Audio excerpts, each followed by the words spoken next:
Good evening. Welcome to Christianity Out Loud's weekly word. I apologise, an ulcer on my tongue, so if I'm a bit hard to understand, that's why. So, a little bit going on this week.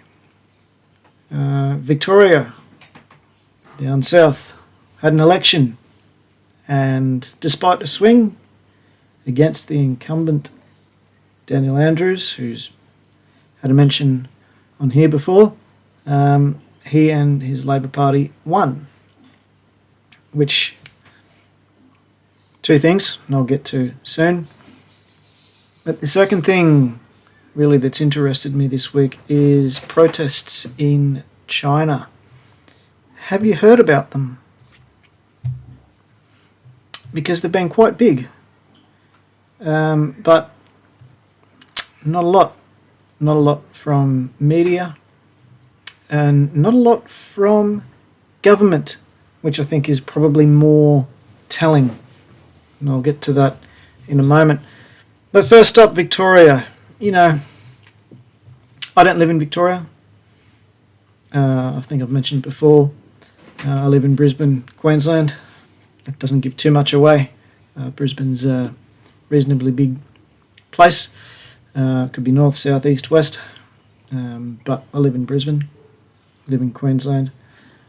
So what happens in Victoria doesn't really impact me a great deal, aside from his overt anti-Christian stance, which frustrates me, but at this stage doesn't really impact me.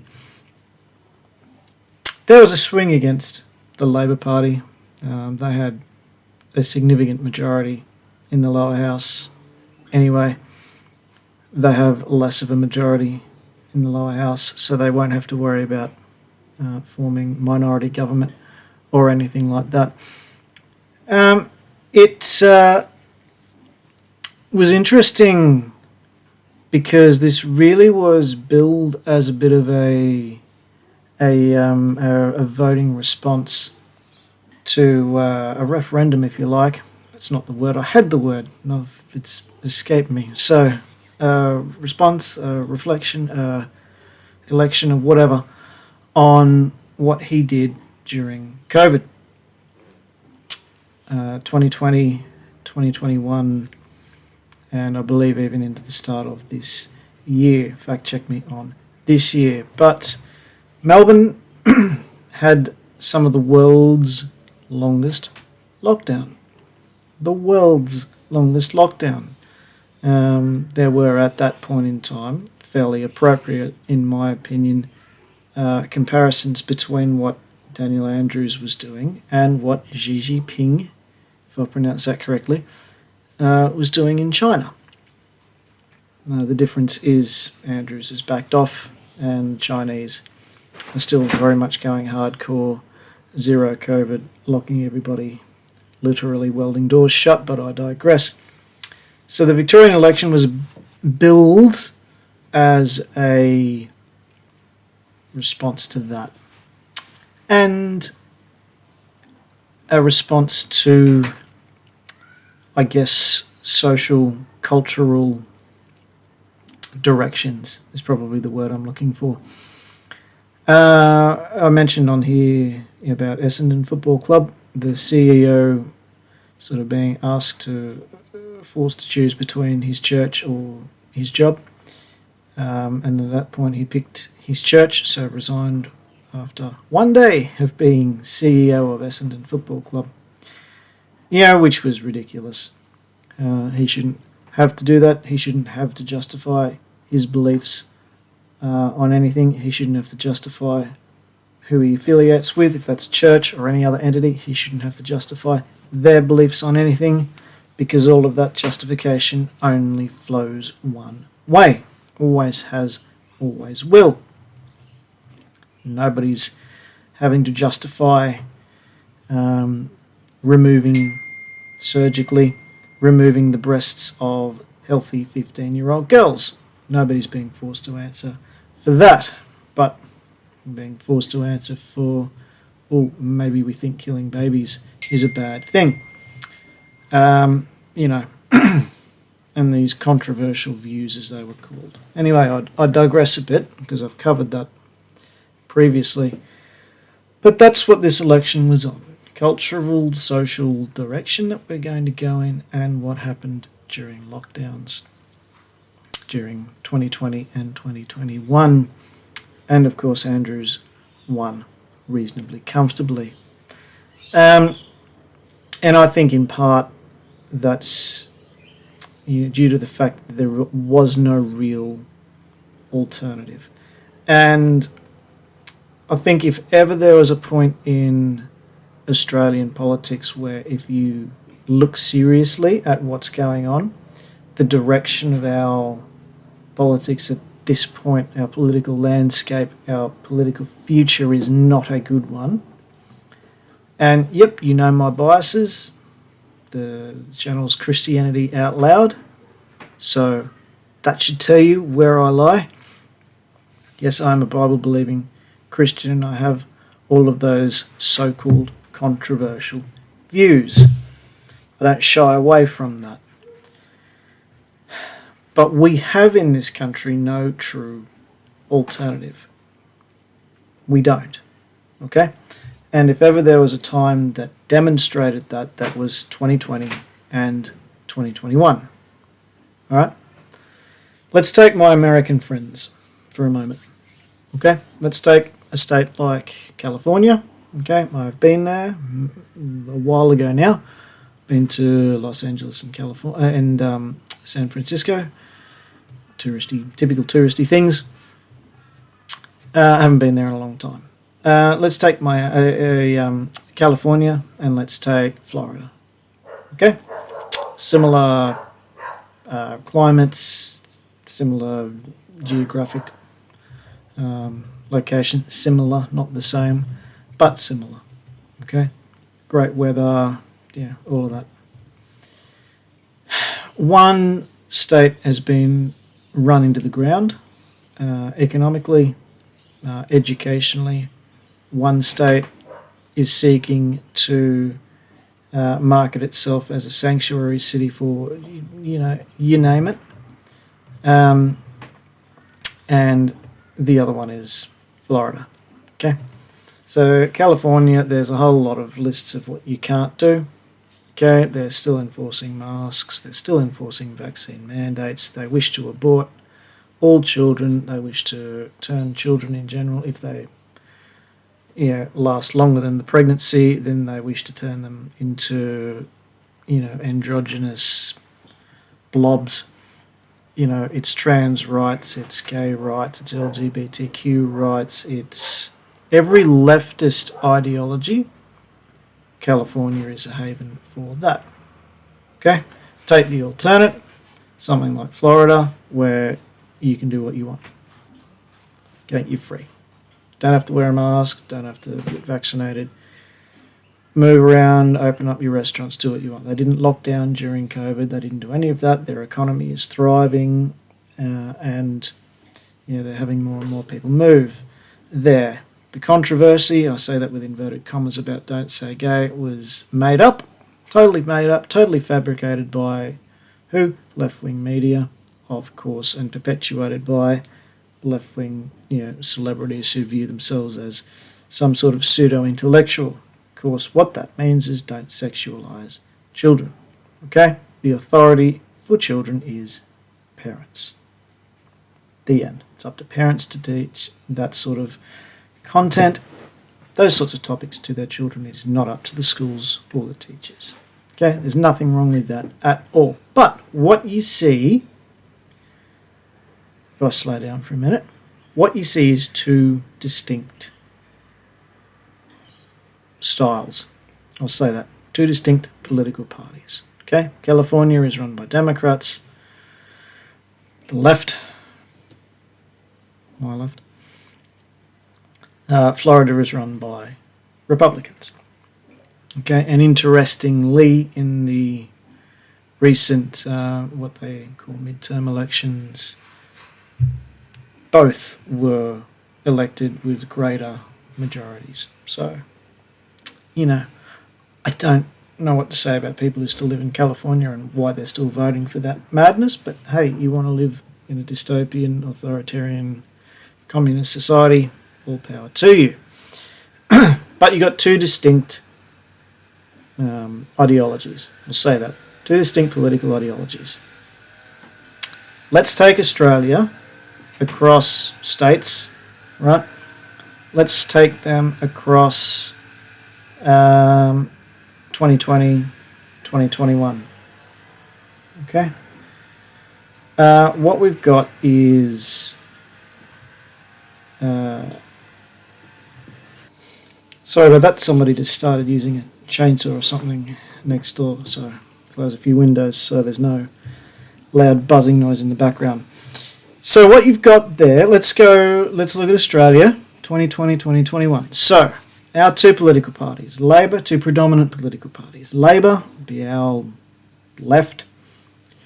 What's termed the Liberal National Party, Liberal Party, National Party coalition. That would be our right, sort of. Right? Northern Territory was Labor, Queensland was Labor, Victoria was Labor, Tasmania Labor, Western Australia Labor. Okay? So they were Labor left. Okay? New South Wales, I'm pretty sure South Australia, fact check me, at least New South Wales were run by Liberal National Party coalition. Okay? In the middle of 2021, okay, when Victorians are still under lockdown and restriction conditions, Labor Party. Queensland, Labor Party, still under lockdowns and all sorts of restrictions. New South Wales, Liberal National Party, still under lockdowns and all sorts of conditions. Where was the difference? And the answer to that is there was none. There was no difference. And in the states where the government implemented all of these restrictions and lockdowns and mandates and kept children out of school and all of the rest of the horrible things that I've discussed previously, there was next to no, I'll say mainstream, it's not really what I mean, and I'll explain that in a minute. There was next to no mainstream opposition. The opposition came from the very, very, very minor parties who had no chance of forming government and at best hold, say, balance of power seats in lower houses or senates, or House of Representatives and Senate, okay, would be the equivalent. There's no difference. So if we take the Victorian election, right, and there's been a lot of memes going around about, Daniel Andrews did such a terrible job during this time. Oh, what did you do, Dad? I voted for him. What was the alternative? Where was the alternative? Where was the Liberal National Party, because that's the other main party, where was their leader, what we would call the opposition leader, coming out and saying, no, we oppose all mandates. We oppose these vaccine mandates. We oppose these mask mandates. If we are elected, we will reinstate everybody with back pay. Okay, everybody who was forced to resign because they didn't want to get a vaccine for who cares what reason, doesn't matter. We will reinstate you with back pay. At least that would have been an opposing viewpoint. Where was Matthew Guy, was the opposition leader? He's now resigned from that position. Where was he coming out and saying, no, that is discrimination, when the CEO of Essendon was forced to resign? He was nowhere. Not only that, he distanced himself from a candidate running for his party because his candidate had some sort of association with some sort of controversial Christian church. Where was the alternative, and where was he or the party greater coming out and going, no, we do not stand for discrimination based on religious beliefs, so we're at least going to propose in Victoria anti-discrimination on the basis of religious grounds. Something like that. Anything like that. Where was he? He was nowhere. They were nowhere. The Liberal National Party was nowhere. Right?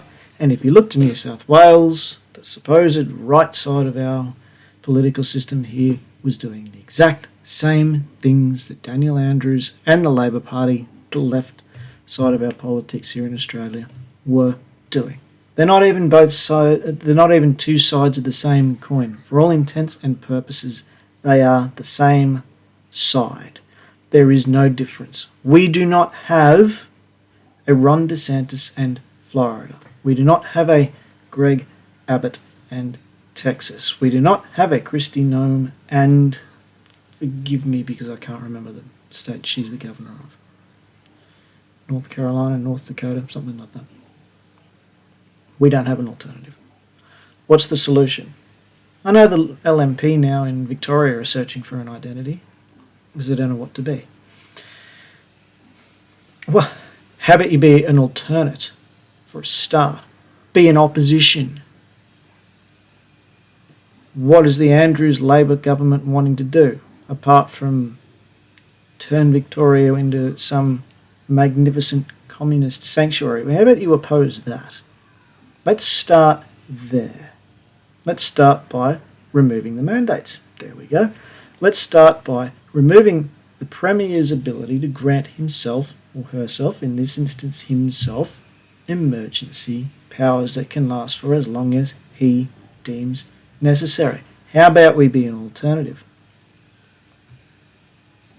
There are smaller parties that are genuinely conservative here in Australia. One Nation, Palmer United, to name two of the higher profile parties. But see, when we had our federal election earlier on this year, there was the supposed teal independent movement, and that was a very nice catchphrase concocted by media, but those independents who won those seats, mainly in Sydney, I believe, may as well be in the Greens, because they all ran on a platform as independents, supposedly not affiliated with any political party. They all ran on a climate change agenda. Where's the alternative? So not even our independents, even our independents are running on a green agenda. I don't know. I don't know. What do you need to do? I don't know. I don't know. Okay? I can't solve these problems. Okay? I'm not influential enough. I don't necessarily desire that, but I certainly don't. I don't even have that option at the moment to turn around and be influential. It's not there. Okay? So, I don't know, maybe I do need to run for Parliament here in Queensland. No idea. Who knows? I don't know. And run on a completely open, I'll be a true independent, which means I'll vote for anything that's good policy. Labor Party don't like your chances currently. But if the LNP, presented some load of tripe, I'd turn around and tell them that's a load of rubbish. Forget about it. Who knows? Which brings me to China. So, hands up if we know what's going on in China. Rhetorical question. I can't see your hands. Oh! Someone is very much trying to prevent me from putting this up tonight. Bear with me. My apologies. China, hands up. Can't see your hands. Right. I wonder why most of us in the West here have not heard of these protests going on in China. What are they protesting? Well, they're protesting their government's absolute, complete and utter tyranny, because it's just scary what is going on. It really is scary. There was a fire a few days ago in an apartment building in, I think, Shanghai, fact check me on that, where residents could not escape because the doors had been bolted shut or welded shut, forcibly shut. So the residents could not escape. Now, 10 people perished. I believe it's 10 people. No wonder they're protesting. But where is our government condemning the Chinese Communist Party for the treatment of their citizens? See, the Australian government has criticised Russia. We've done that. We've criticised Russia for invading Ukraine. We have done that. But we've not criticised China. I wonder why. Well, I mean, I could make a very educated guess. You'd probably tell me to get the tin foil out and start shaping a hat. But how much coal do we sell to China?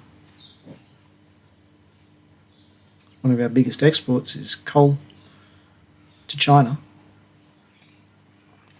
I mean, here in Queensland we're building massive wind farms, which I'm sure are great if the wind blows. If it doesn't, it's a bit hard to generate electricity. We're also building massive solar farms, which is great if it's sunny.